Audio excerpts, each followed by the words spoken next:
Sasvika, thank you for having me.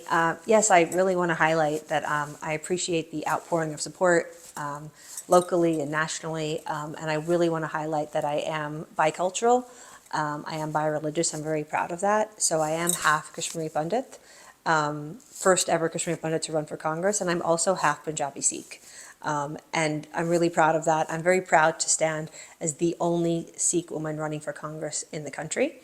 I think that we absolutely need representation of Punjabi Sikhs in Congress, and growing up and going to Gurdwara, holding on to those Sikh principles, that's something that I would like to really highlight, and has been a very foundational motivator for me to actually get into politics too. That notion of community and oneness that I learned as growing up Sikh.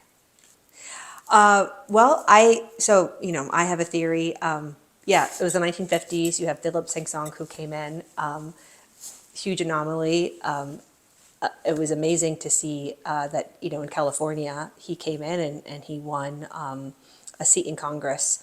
And that to a seat that in a district, that wasn't heavily diversified. My theory is that I think it probably stems back to this notion of being really community oriented as a Sikh.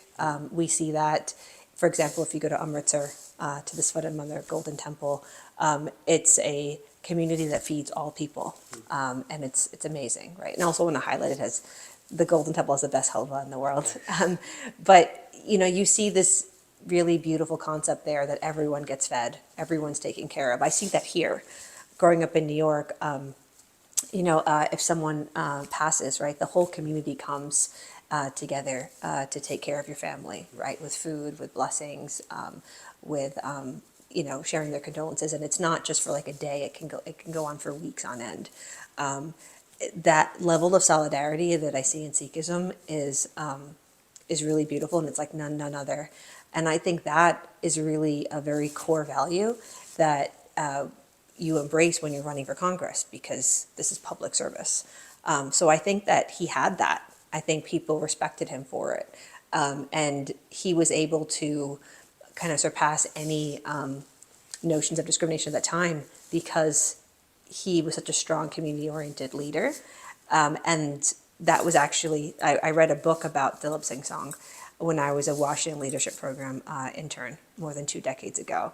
And I remember reading that book and then starting my program working on Capitol Hill for Congressman Marty Meehan, and really embracing a lot of the tenets and principles that he spoke about. And in fact, the person who actually referred me for that WLP program was Sant Chatwal uncle, who was a Sikh. He was one of the founders of the program. He was really encouraging of getting young Indian Americans into Congress back in the early 2000s when we didn't have any in. And he stood as the president of the Punjab Society, and my nani, Vimal Chadda Malik, she was the vice president of the Punjabi Society in Long Island, New York. And she really taught me a lot about giving back. And the notion of service, being the first to show up at like the Glen Cove Gurdwara to serve, and serving langar. And she was a very community-oriented person. I believe to this day she would have made an amazing congresswoman had she had the advantages at the time.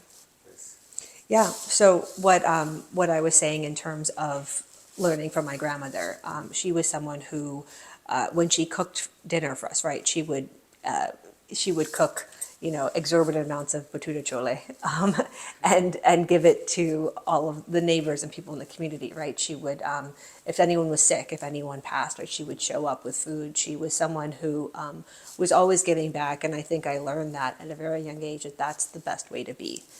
In whatever form or facet, you can be very service-oriented, and it can be through a religious center. In my case, it's in politics. But that, again, that notion ties back to the concept of oneness in Sikh culture, of, we are a community, we are in solidarity, and that I've seen in this campaign from lots of groups. Like I've spoken with Sikhs for America, Punjabi Chamber of Commerce, Sikh Chamber of Commerce, a lot of very active Sikh community leaders, both locally but also nationally, who are very supportive of my campaign and supportive of my candidacy. Many have known me for years. They know my values and where I stand. And that's something that I'm very proud of.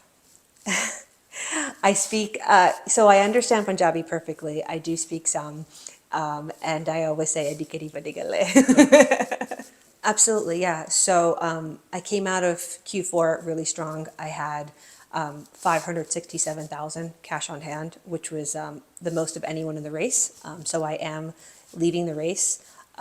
That's something I'm really proud of because obviously being a woman of color, especially being a Desi woman, people underestimate you and they thought I couldn't do it. I launched late on purpose. I launched on December 7th out of respect to the getting my Democratic colleagues elected and getting past the November elections. So I raised that, I raised money in a short period of time. And having the most cash on hand is really helpful because you get your message out.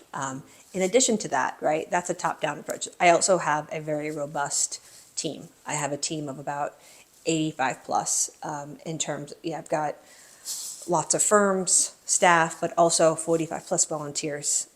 Most of them here in district, several also nationally, people I've inspired. A lot of young Sikh girls and boys around the country, lots of Indian Americans, and folks from different groups, Latinos, for example. So a very multicultural team that I'm really proud of, and a lot of grassroots activists who have reached out to me and are supporting. So it's a 44% minority district, and I have just launched in 6 languages. I speak 9 languages, yes. So yes, I speak Hindi, Urdu, Spanish, Arabic, Italian, Dari, Punjabi, and Kashmiri. The response has been really positive, right? As I said, I spent this past week again with a lot of the very prominent grassroots leaders who all say, we love your background, we love what you stand for. You're running a very genuine, authentic campaign because you're a genuine candidate. People here are also highly educated and they really do a lot of their due diligence on candidates. And they can see that reflected, not just in my personality, but also just in what I've done in my career. And so it's been really positive, and everyone I talk to wants to just amplify my message. They want to get the vote out. They want to get signatures for me. They want to knock doors and just make sure that everyone hears my story. So it's all been really heartwarming and very positive. And I think it's nice that I'm getting that acknowledgement. I'm getting people are coming up to me again in local grocery stores or CVS's in places, or people I'm calling are saying, hey, we've seen stuff about you and we really like what we're seeing. It comes randomly. It comes, some of them came from people from LinkedIn who said, hey, I saw a post about you and I did some research and I want to volunteer for you. Sometimes I'll go speak at a community event and I'll have, some young girls or boys come up and say, we want to volunteer for you.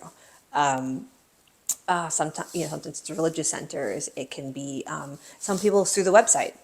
There's like a request form, and so some people just reach out and say, "I saw something on you." And again, it's definitely multicultural. It's folks from different communities, but I'm really proud that the majority of my volunteers are also women, and also many of them are young Desi women, which is great.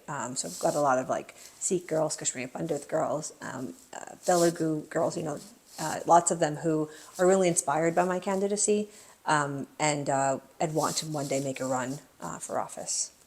So I've definitely faced many challenges being a woman of color, working in the Department of Defense, right? Working in a very obviously male-dominated field, but one where I also had a lot of great male champions, a lot of 4-star generals who have supported me, 2 secretaries of defense, and I think that I'm really proud of the fact that I live in a very female-friendly district where we've had only a woman in Congress for over a decade, and one that is so richly diverse, 44% minorities here. So being a woman of color from the defense world, actually, I think here has been one that's seen very favorably because because of the makeup and because of the level of education awareness here.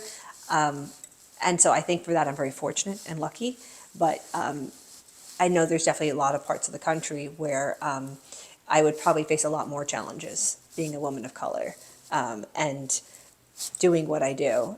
So I think here also the proximity to DC and just again the makeup of VA10 has been really great in that I haven't faced the same level of challenges that I think I probably would have in other geographic parts of the country.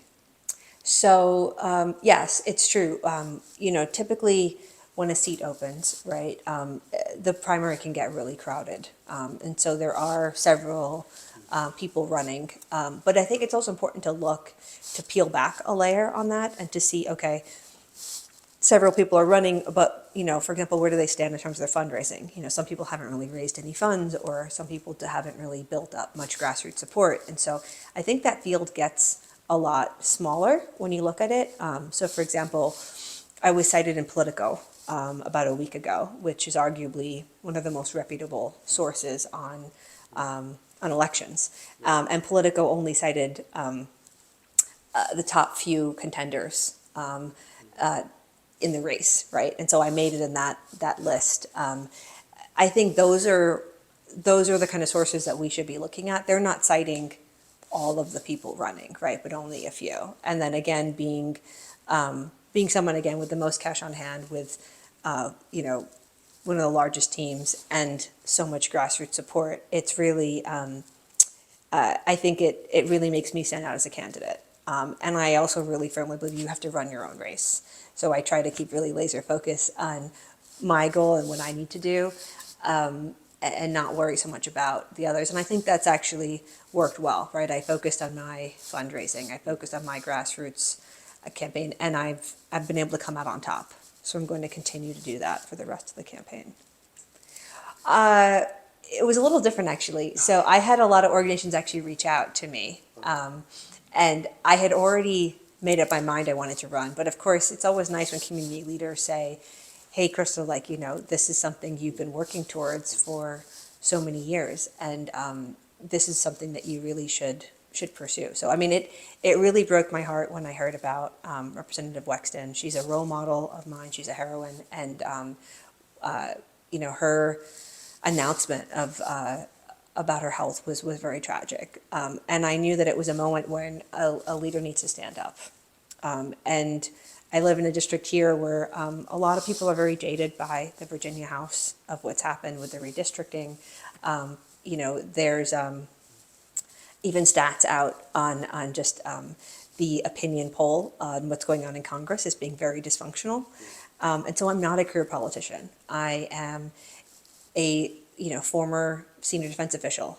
I stood in the highest civilian rank at the Department of Defense as one of the youngest directors as a GS-15. I'm a small business owner.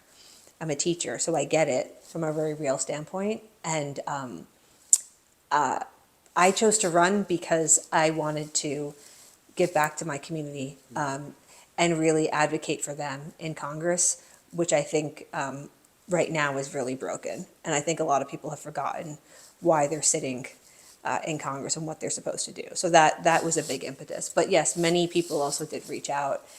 So it was a bit twofold.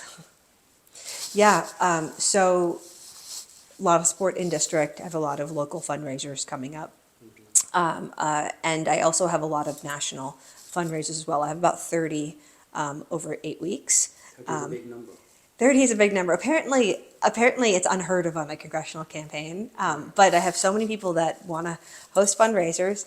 And so, yeah, I'm spending weekends traveling North Carolina, New York, New Jersey, LA, San Francisco, Miami. There's, several places where I'll be going. And people are just showing support. I mean, I was even on a Zoom fundraiser yesterday with Seattle. So I have some virtual and I have many that are in person. And so that national showing of support really has been really heartwarming and one that has really made this campaign very robust. Thank you. Shukriya.